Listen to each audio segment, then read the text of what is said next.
Ninyo, ano yan ginagawa mo, ha? Let me see. Hindi po pwede, Mamita. Hindi pwede ang hindi pwede, Ninyo.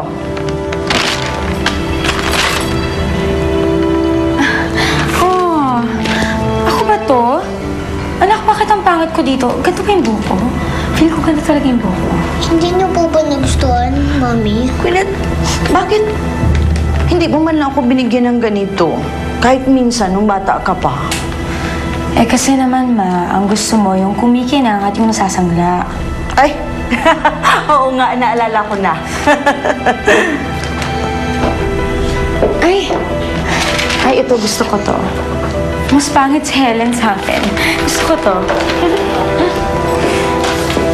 Ninyo, bakit parang okay na kayo ng yaya mo? Nakalimutan mo na ba yung ginawa niya sa'yo? Isabi po kasi niya. Huwag mong kalimutan ito. Pera lang ang kailangan niya sa'yo. Kaya nga siya pumasok na yaya eh. Kasi ninyo, kailangan niya ng pera. Po? Oo, kaya hingi siya ng hingi sa amin. Pinipirahan niya kami.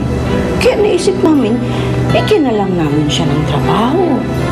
Noong una nga, ayaw kanyang alagaan. Napilitan lang siya kasi namatayan sila.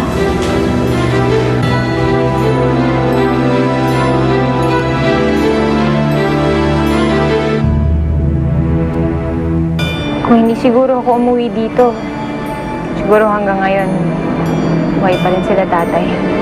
Ako ang nagdala ng gulo dito eh. Kung may nangyari pang masama kay Paula, ewan ko na lang. Alam ko ang gusto nilang mangyari. Kailangan nila tayo. Kung ilalaban to sa korte, sigurado anak mananalo ka. Hindi na makapaghintay. Ayoko ko kasing iwan si Paula mag-isa eh. Kaya lang wala naman akong magawa dahil nakapirma na ako ng kontrata. Pinapagbigay pala ni Dave para kay Ninyo. Paula, hindi pa tapos sa atin si Lester. Pati nga si Ninyo pinagkakakitaan niya eh. Ate, huwag mo na ituro sa pulis si Lester, ah. Hindi siya gumawa niyan.